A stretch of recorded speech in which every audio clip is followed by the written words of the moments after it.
Being ultra productive means having clear focus, consistent habits, and strong time management. What if I told you the most productive people aren't doing more, they're doing less but better?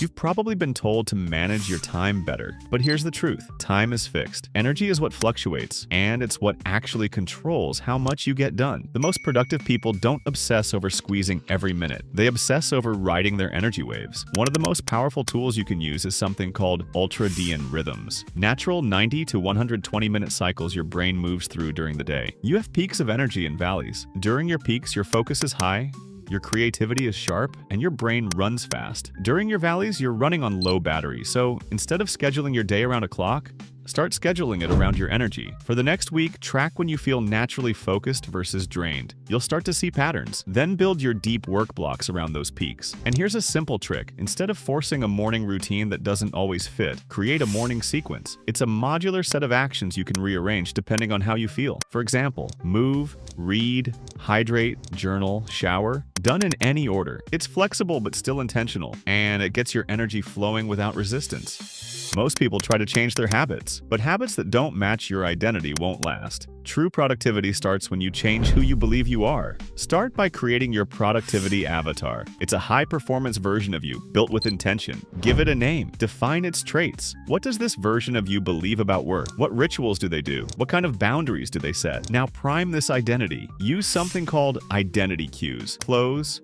environment, music, even scent. This is backed by science. Enclothed cognition shows that dressing a certain way literally affects your cognitive performance. So wear the shirt that makes you feel sharp. Light the candle that puts you in build mode. You're not faking it. You're reminding your brain who it already knows you can be. Most people lose half their focus not because of what they're doing, but because of what they're mentally holding onto. Think of your brain like a browser with 56 tabs open. Some of those tabs are loud, some are hidden, but all of them are draining RAM. These are called open loops, unfinished tasks, unsent emails, decisions you haven't made yet, tiny worries you haven't dealt with. They quietly pull attention away from your current task. Here's the fix. Once a week, do an open loop audit. Sit down with a blank sheet and write out everything unresolved in your mind. Doesn't matter if it's business, relationships, errands, get it all out. Then, assign each item a next step. Schedule it, delete it, or delegate it. That's it. To maintain this mental clarity throughout the week, create a mental inbox. Clean brain equals sharp performance.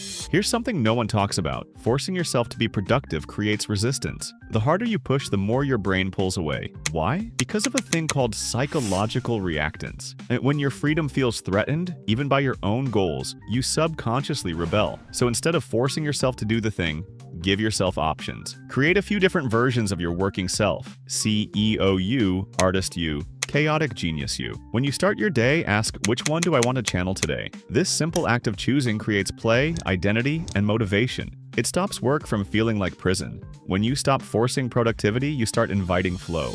You don't rise to the level of your ambition, you fall to the level of your systems. Most people rely on motivation, which is unreliable. The real pros rely on design. They design their environment, tools, and habits to make the productive path the easiest one. This is called constraint-based productivity. Limit your choices and your focus increases. Here's a wild but effective example. Use a one-tab rule on your browser. Only allow one tab open at a time. So here's your new productivity system. Ride your energy, not your calendar. Clear your mental RAM weekly with an open loop audit. Play with productivity personas to avoid resistance. Design your identity, not just your actions. Build systems that make success effortless. This is what effortless productivity looks like. Not forcing work, but flowing into it.